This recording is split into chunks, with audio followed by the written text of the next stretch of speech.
Hi guys, welcome to my channel স্মৃতি entertainment world. তো guys আজকের ভিডিও হচ্ছে সকালের খাবার নিয়ে। সকালে আমি আজকে কী খাবো সেটা নিয়ে আজকে স্পেশাল খাবার আছে গাইজ। সেটা হচ্ছে খুদের ভাত, বোগা ভাত, অনেক কিছু অনেক নামে বলা হয়, সেটাই দেখাবো। সেটাই আজকের ভিডিও গাইজ। এক্সাইটেড? আমি এক্সাইটেড। শুরু করা যাক আজকের ভিডিও। গাইজ, এটা হচ্ছে খুদের ভাত। অনেকে এটাকে বউয়া ভাত বলে, অনেকে আবার খুদের ভাত বলে, অনেকে আবার একসিদ্ধ ভাত বলে। এটা অনেকের জায়গায় অনেক নামে পরিচিত। যাই হোক, আমরা হচ্ছে খুদের ভাত বলি। তো গাইজ, আপনাদের এখানে কে কী বলে অবশ্যই জানাবেন। আর খুদের ভাতের সাথে নিয়েছি বাটা, এই ভর্তা। তো এই ভর্তা হচ্ছে কালিজিরা ভর্তা, ঝাল ঝাল করে কালিজিরা ভর্তার সাথে যদি খুদের ভাত খাওয়া হয় অনেক টেস্টি লাগে গাইজ।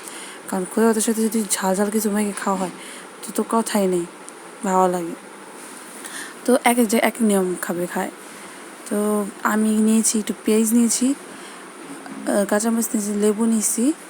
তো ওগুলো দিয়ে খাবো আজকে গাইস। এটাকে বাঙালি ফুডও বলা হয়, বাঙালি খাবার বলা হয়। অনেক বাঙালিরা আছে যারা সকালে বা বিকালে বা রাত্রে এই খাবারটা খেয়ে থাকে। বিশেষ করে এটা বিভিন্ন ধরনের নিরামিষের হতে পারে, আবার আমিষের হতে পারে। পেঁয়াজ দিয়ে রান্না করলে আমিষ, আর পেঁয়াজ ছাড়া রান্না করলে নিরামিষ। দুটো দিয়েই হতে পারে, আর দুইভাবেই খেতে পারে মানুষ। তো পুজোর মধ্যে যখন রান্না হয়, মানে যখন পুজো করা হয়, উপোস থাকা হয় সারাদিন, পরের দিন যখন ওই পালন করা হয় তখন ওই অনেকেই একসিদ্ধ ভাত খেয়ে থাকে, তখন এই ভাতটা খাওয়া হয়।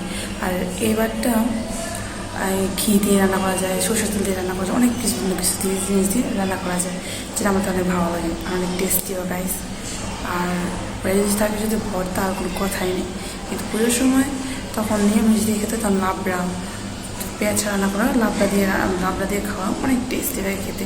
আমার কাছে খুব ভালো লাগে এইসব একসাথে ভাত খাবার। আমার ভালো লাগে, আমার বড় বোনের ভালো লাগে, আমার ঘরের সবার ভালো লাগে। সবাই এই ধরনের খাবারটা আমাদের ঘরে চলে বেশি, আমার বাবা পছন্দ করে। প্রায় বেশিরভাগ সময়তেই যখন আমরা এই রাত্রে কিছু রান্না হয়, তখন রাত্রে আমরা এদের রান্না করে খাওয়া দাওয়া করি। তো আমার কাছে এই টেস্টটা অনেক ভালো লাগে। আপনারা চাইলে এটা বানাতে পারেন, একদম ইজি গাইস। আপনারা যদি রান্না করতে চান তাহলে বেশি কিছু প্রয়োজন হয় না। যেই সবজিগুলো দিতে চান সেগুলো দেবেন, যেমন মিষ্টিগুলো হতে পারে, আলু হতে পারে, বেগুন, গাজর, টমেটো, মরিচ, এগুলো দেবেন একসাথে কেটে, তারপর জলে সিদ্ধ বসিয়ে দেবেন। এগুলো সিদ্ধ হয়ে গেলে চাল দিয়ে দেবেন। চাল দেওয়ার পর ওটা যখন ফুটন্ত হয়ে আসবে তখন হলুদের হলুদের গুঁড়া দেবেন। যদি হলুদ খেতে চান, সাদা খেতে চান তো হলুদ গুঁড়ো না দিলে চলবে। লবণ দেবেন। ও তারপরে যখন জলটা শুকিয়ে আসবে তখন এই যে উপরে দিয়ে সরষের তেল বা ঘি দিয়ে দেবেন, তাহলে সুন্দর গ্রান করবে আর খেতেও টেস্টি লাগবে। এটা হচ্ছে নিরামিষ পদ্ধতিতে রান্না করা হয়। আর আমিষ পদ্ধতিতে আপনি পেস্টটা দিয়ে দেবেন, তাহলে হয়ে যাবে আমিষ পদ্ধতি। দুইভাবে খাওয়া যায়, তেলে ভেজেও খাওয়া যায় আর সিদ্ধ করে খাওয়া যায়। তো আমরা বেশিরভাগ সময় তাহলে ভেজে খাই, ওইটা বেশি টেস্টি লাগে আমার থেকে, তাই। তো আপনারা অবশ্যই করে দেবেন, আমি যেটা বলেছি সিদ্ধ করে তারপরে চালটা দিয়ে দেবেন। তারপরে হয়ে আসলে তারপরে ওখানে সর্ষের তেলটা যদি খেতে চান তো সর্ষে দেবেন, আর ধনে পাতা দেবেন, তাহলে হয়ে যাবে আপনাদের একসাথে ভাত রেডি হয়ে যাবে। তারপর চালিয়ে খেতে পারবেন। আমি তো পেঁয়াজ দিয়ে খাচ্ছি, পেঁয়াজ দিয়ে খেতে পারেন, আপনাদের ইচ্ছা। তো ভাই, আমি আজকে রেসিপিটা শেয়ার করলাম, আজকে কীভাবে একসাথে ভাত রান্না করা হয়।